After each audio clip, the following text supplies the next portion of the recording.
Welcome to Improbable Things. I'm J. Grace Pennington, and this is my podcast where I share 6 improbable thoughts before breakfast, which consists of 6 thoughts about reading, writing, or some form of storytelling. I've got my 6 things ready, so let's dive in for today.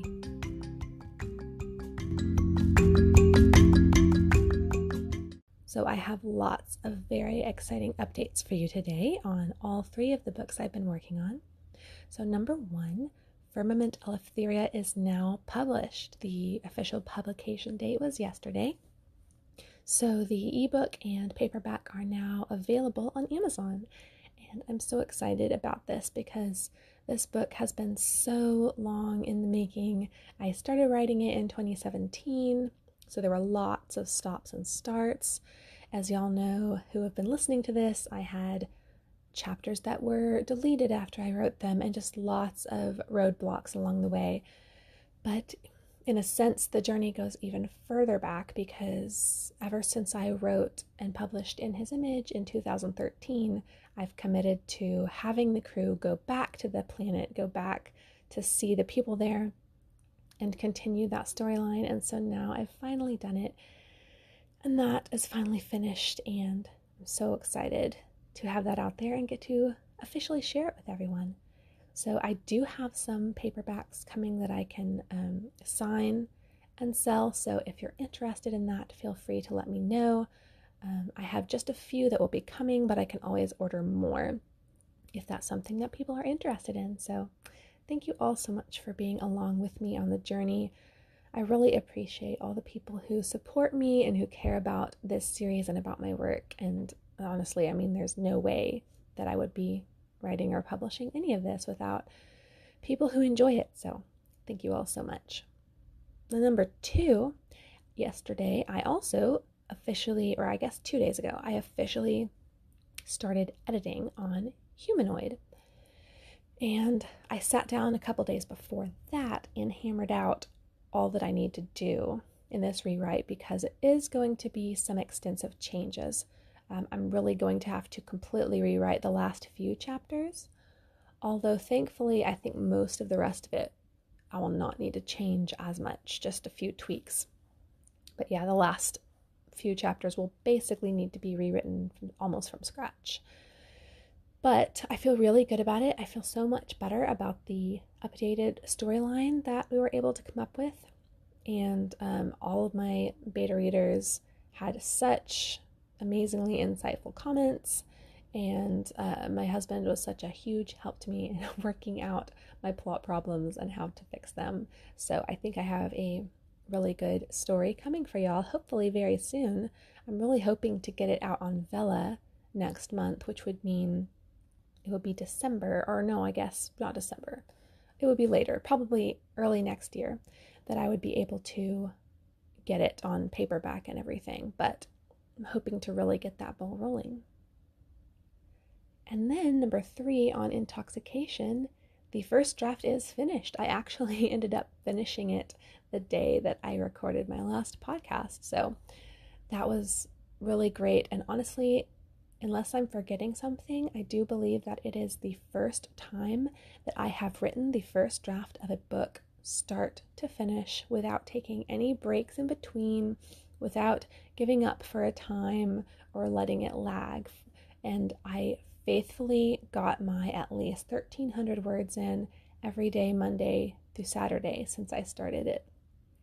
And I don't think I've ever been that consistent in my writing before. Obviously, I've done things like Nano where I've written a lot of words in a month, but in those cases, my books were still not finished, and then I usually let a long time elapse before I went back and finished those books. So the fact that I was able to do that meant a lot to me. It was obviously a big personal milestone.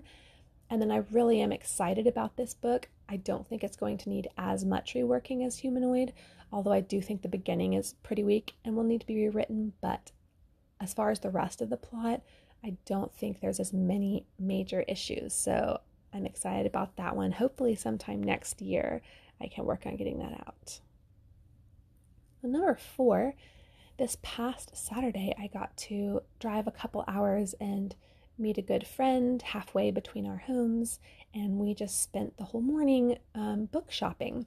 There's a big half-price books store that we had been wanting to go to for a long time, so we went there, hit a really cool used bookstore, and also just went to a Mardell because there was one right there. So 3 bookstores, lots of book sales, and I came home with so many books. Some that I've been meaning to read or wanting to get, and so many books, especially at the half-price books on their clearance, were only $1 or less. So I couldn't resist. And some books that I just saw and thought looked cool. Like, I just went a little crazy. But anyway, so I bring home all these books, and some of them were children's books, but they weren't like little kid. They weren't picture books. Like, I got Pollyanna, Where the Red Fern Grows, Mrs. Frisbee and the Rats of Nim, some of my family's favorite read-alouds for when the girls are older. Obviously, they're not quite to that point yet. So I brought home all these books, grown-up books as far as they're concerned, and all 3 girls, despite that fact, were so excited about all these books, and they were all like taking the books, looking at them. My baby was screeching, crawling in my lap to try to get me to read her these, books that are just novels and Christian living books, like not kid books at all, and wanting me to read them to her. My oldest, Violet, was carrying the books around. For a few days, she was carrying around this Shakespeare book that I got because I've never read any Shakespeare, and I figured I should start delving in a little bit. So she was carrying it around for a few days, just sitting and reading it. And it was just so cute. And I know I've said this so many times, but it makes me so happy that all my girls are book girls like me, and they love books, and especially the ones that I got to read to them sometime in the next few years. I just can't wait to share them with my girls. We're going to have so much fun reading books together. Number 5 on my currently reading, but my husband really likes Randy Alcorn, and he started listening to an audiobook of Randy Alcorn's book Heaven, and he also has the hard copy of it, so I thought, I'll read that and then we can talk about it. That will be super fun. And I'm glad I decided to do that, but I didn't realize when I committed to it what a giant book that is. It's just a super hefty book, and it's basically all the possible information about heaven that we have or can derive from scripture, and all these different questions about it answered, what we can and can't know, etc. So it's basically, from what I can tell, the comprehensive work on the topic. So it's going to take me quite a while to read. Thankfully, I have some very small books lined up to read after it, so I can catch up on my book quota.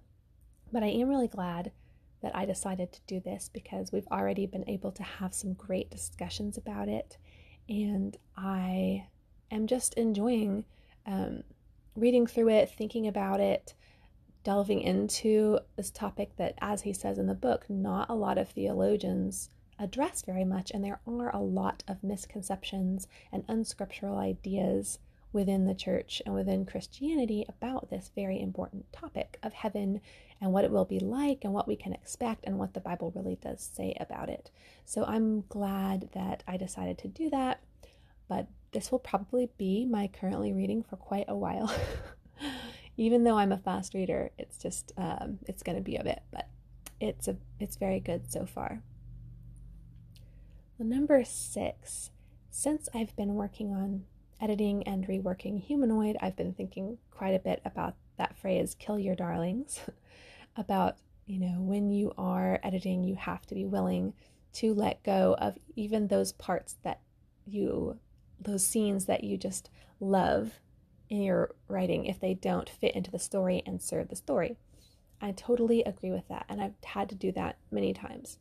However, I do think there is a balance there. So when I originally finished reading my husband the story, finished reading Humanoid, we started discussing how we could fix a lot of the issues, and it does involve some major changes to the plot and to character motivations. And so I because I have had a lot of experience in having to rework stories and books and having to let go of things, I pretty much made myself willing to let go of anything. Like I would tell him, okay, here's why it's like this, but I'm not attached to that. It doesn't have to be that way. And so we'd go off on this tangent of trying to think, well, maybe this instead could be that, and et cetera, et cetera.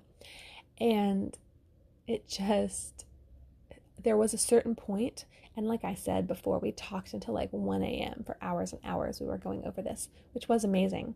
But we definitely got to a point toward the end. I mean, it was super late. We'd been going over it so many times that we were like, okay, this is now a completely different story, which isn't necessarily always bad. But one thing I did want to be aware of, even though I do want to be willing to kill my darlings in the sense that if there's something in the story that is not serving it, it needs to go.